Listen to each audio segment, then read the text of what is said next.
Alors, bonsoir à tous, heureux de vous retrouver, chers amis, en ce dimanche 23 mars 2025, 19h49, heure du Québec. Merci à ceux qui sont abonnés. Ceux qui ne le sont pas, faites-le maintenant. Merci à ceux qui m'envoient des liens et des messages toujours pertinents, intelligents et très appréciés. Merci à ceux qui viennent me rejoindre quand vous me reconnaissez. C'est toujours un plaisir d'échanger avec vous, vraiment.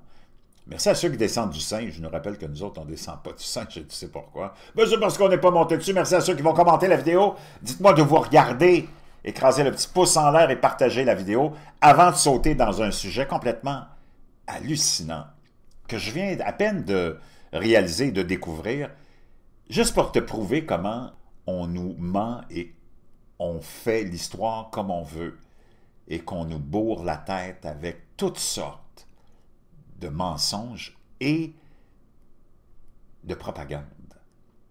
C'est fou comment l'histoire, toute l'histoire a été écrite par l'élite, par ceux qui voulaient influencer et contrôler les populations. L'histoire, c'est vraiment à prendre avec un grain de sel. L'histoire que tu as dans tes livres d'histoire, tu le sais, c'est vraiment à prendre avec un grain de sel. Ça a été écrit par du monde qui n'ont pas vraiment... en tout cas, qui doivent avoir beaucoup, ou qui ont eu beaucoup de difficultés à dormir, qui ne doivent pas avoir une très bonne conscience. Donc, avant de sauter là-dedans, quelques annonces à faire. N'oublie pas de te procurer ton petit livre qui va changer ta vie, qui va faire de toi, justement, quelqu'un d'armé, quelqu'un de solide, pour faire face à la vie, puisque, dans le fond, tout ce qui compte à la fin, c'est pas la politique, c'est pas ceci, c'est pas cela, c'est toi seul qui fait ce voyage, cette traversée du désert, tout seul pour arriver à la dernière station. Puis il faut que tu le fasses de façon honorable, digne et forte.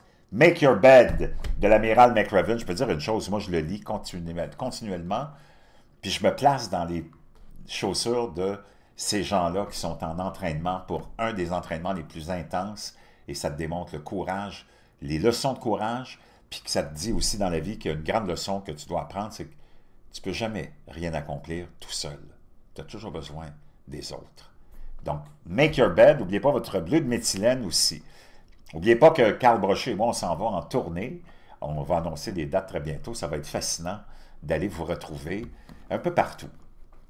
Pendant ce temps-là, une autre annonce, le 29 mars, autour de 6h30 à peu près, une autre éclipse solaire partielle qui sera visible de l'Amérique, du Québec, de Montréal, autour de 6h39. Je ne sais pas, peut-être même en Europe, c'est possible aussi que vous ayez accès à cette éclipse partielle solaire. Je peux te dire qu'il y en a énormément de phénomènes extraordinaires et célestes. Le samedi 29 mars 2025, une profonde éclipse solaire partielle sera visible dans l'hémisphère nord.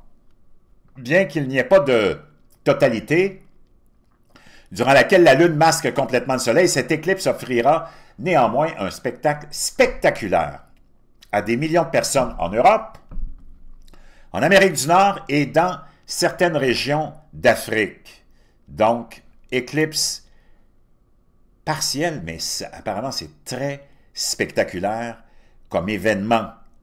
Puis on vient d'avoir l'éclipse totale lunaire, et l'an dernier, on a eu l'éclipse totale solaire. Donc, on est dans un cycle vraiment très actif. Saturne sera plus visible et peut-être n'est plus déjà visible avec ses anneaux. Il ne faut pas que tu oublies que The Economist 2025, la page couverture, nous met justement Saturne en haut complètement, avec la Terre rouge, le Soleil peut-être, ça ressemble au Soleil, en tout cas plein de messages. Je n'ai pas fini de le décrypter, c'est tellement complexe. Parce que les autres, ce n'est pas des prédictions, c'est de la planification, tu comprends? Extraordinaire. Mais j'y reviendrai, j'ai déjà parlé un peu de ça, mais j'y reviendrai. Donc Saturne, aussi l'espèce de planète vénérée par les satanistes, par les adeptes de Lucifer. Donc, tu regarderas toute la communauté artistique d'Hollywood, entre autres, vénère toutes ces personnes perverses sont en adoration face à Saturne. Donc, Saturne aussi, beaucoup d'alignements de planètes, beaucoup de choses qui se passent. On s'attend aussi à quelque chose de majeur avec le soleil. Et là, le sujet que je veux vous partager, c'est concernant la fameuse version biblique qu'on appelle du roi James, King James Bible. Vraiment, on sait que c'est peut-être même, ce gars-là était dans la, faisait était un adepte de la démonologie. C'était un adepte du démon. C'est un être démoniaque aussi, qui, on va aller voir son histoire, et c'est lui qui a fait traduire cette Bible-là, un être démoniaque. C'est pas étonnant qu'il manque plein de passages, que tout a été tordu, que beaucoup de choses ont été transformées.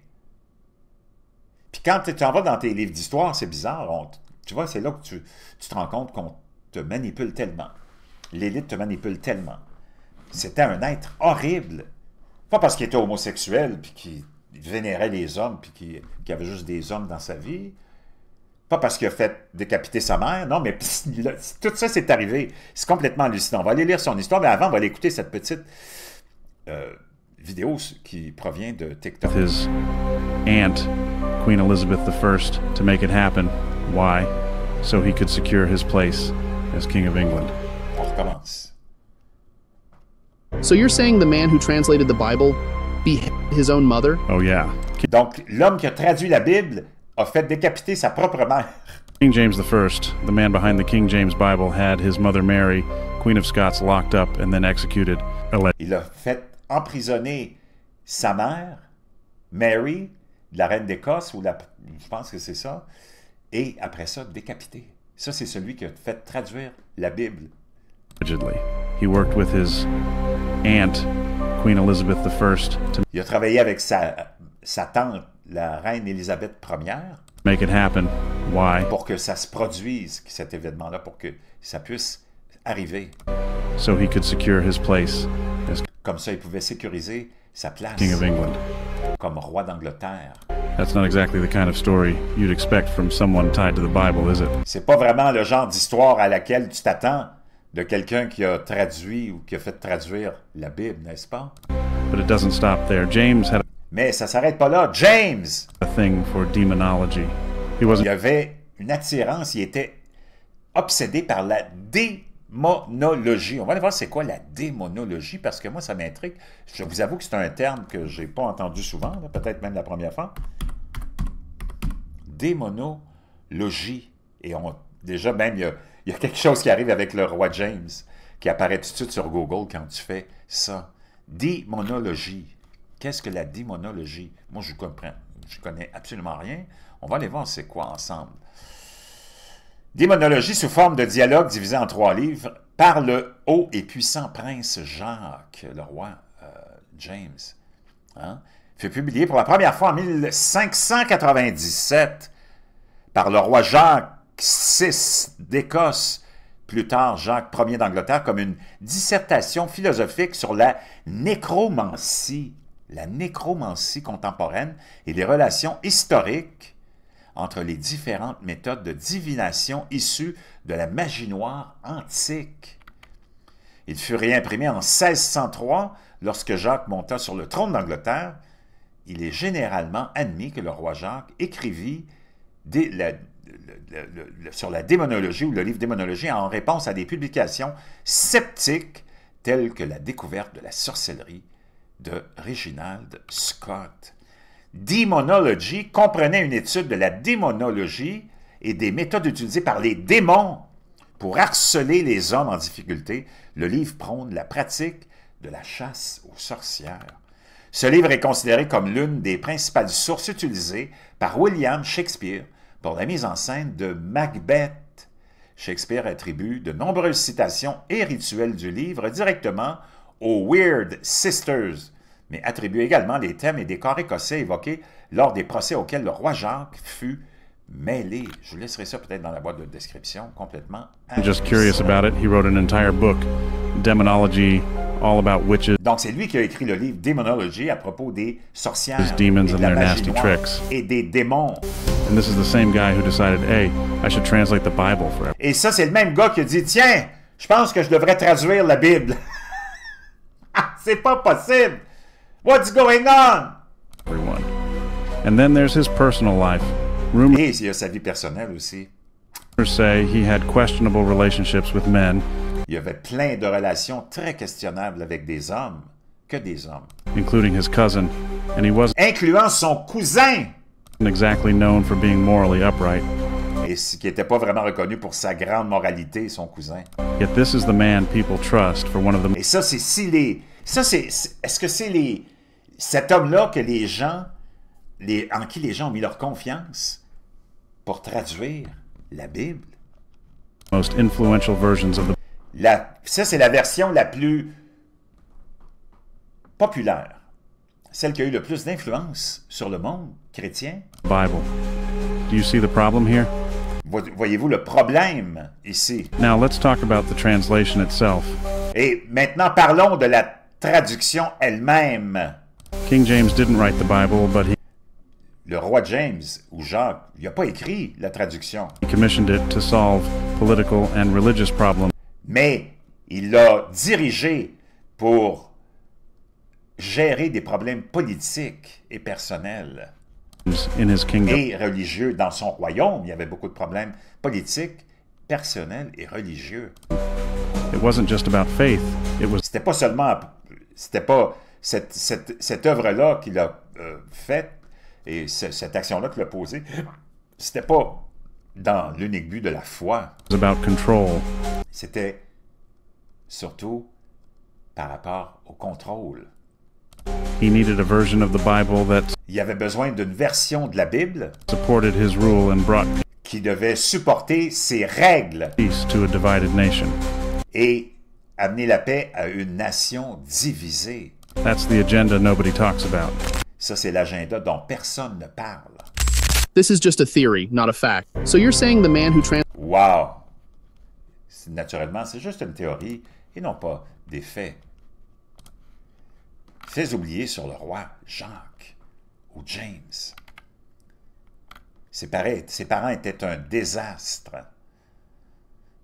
Donc, on nous dit je vous laisserai ça, c'est un lien qui est très intéressant, je vous le laisserai dans la boîte de description. D'une certaine manière, le roi Jacques Ier d'Angleterre a de la chance. Sa prédécesseur, Élisabeth, était l'une des monarques les plus puissantes et les plus infâmes de l'histoire. Et son successeur Charles a été décapité. Entre ces deux-là, on a tendance à oublier le désastre absolu qu'était le roi Jacques ou James. Dans sa sombre histoire familiale et son mariage raté, en passant par ses célèbres petits amis, il est temps de révéler au grand jour les sombres secrets du roi Jacques, celui qui a traduit la fameuse édition de la fameuse Bible du roi James ou Jacques. Le drame familial avait commencé avant même sa naissance. Ses parents étaient Marie, reine d'Écosse, et son second mari, Henry Stuart, Lord Darnley. Leur origine remontait toutes deux au roi Henri VII. Ils étaient donc non seulement cousins, wow, mais ils avaient aussi hérité de son penchant pour les intrigues et les scandales. Désolé, James, une enfance paisible n'était pas pour toi. Le mariage de Mary et Henry n'était pas un conte de fées. En réalité, c'était plutôt une histoire d'horreur. Leur union était instable dans le meilleur des cas et la situation ne fait qu'empirer lorsque Mary est tombée enceinte de James. Henry pensait que Mary avait une liaison avec son secrétaire David Ridio et il avait probablement raison à sa décharge. Alors Henry fit tout ce que Marie inquiet aurait fait. Lui et ses amis leur tendirent une embuscade à table et poignardèrent Ridio de 57 coups de couteau. Mary, enceinte, regardait avec horreur son mari massacré, peut-être son amant, mais elle finirait par se venger. Jacques ne rencontra jamais son père meurtrier. 8 mois après sa naissance, Henry Stuart et son valet furent retrouvés morts dans un verger d'Édimbourg. La disparition du roi consort provoqua une onde de choc dans toutes les îles anglaises et pourtant, la suite des événements de la reine Marie fut encore plus scandaleuse. Et là, on continue. Et là, je vais arriver à James. Après Après un an d'emprisonnement, Mary, la mère de Jacques, réussit à s'échapper et à mener une rébellion pour reconquérir son trône. Les premières années du règne de Jacques furent donc marquées par des conflits sanglants et des troubles. Cependant, le comte de Moray parvint à vaincre définitivement les forces de Mary à la bataille de Langside. Par la suite, Mary fut dû fuir l'Angleterre pour vivre auprès de sa cousine, la reine Élisabeth Ier. Elle espérait un jour retourner en Écosse et reprendre son trône, mais au lieu de cela, elle finit par connaître un sort encore pire que celui de son défunt mari. Marie, reine d'Écosse, avait une confiance démesurée en la reine Élisabeth. Bien qu'elle espérait qu'elle l'aiderait à reconquérir la couronne, la reine vierge n'avait aucun projet en ce sens. Mary passa les 2 premières décennies de sa vie prisonnière en Angleterre avant d'être accusée d'avoir fomenté l'assassinat d'Élisabeth.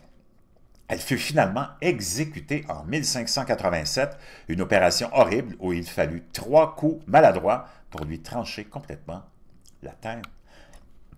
Pardon, Marie, reine d'Écosse, n'était plus, mais son fils Jacques avait toute une vie scandaleuse devant lui. Donc on parle un peu de sa vie de jeune. Il a été intronisé roi à 13 ans. Et bon, il y a plein de détails, je te laisserai le lien dans la boîte de description. Finalement, après plus d'une décennie de séquestration auprès de ses tuteurs brutaux, l'heure de l'arrivée de Jacques était arrivée. À 13 ans, le roi Jacques VI d'Écosse fit son entrée officielle à Édimbourg pour prendre place sur le trône. Pour la première fois, Jacques découvrit la vie de cœur et tout ce qui l'accompagnait. Parmi toutes les nouvelles découvertes et expériences de la nouvelle ville, une chose en particulier retint l'attention du jeune roi de 13 ans.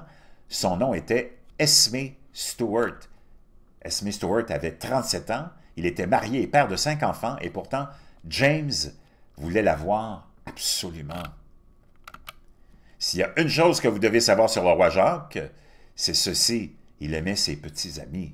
Pendant presque toute sa vie, ses favoris masculins ont dominé sa cour, et le premier d'entre eux fut Esmé Stuart.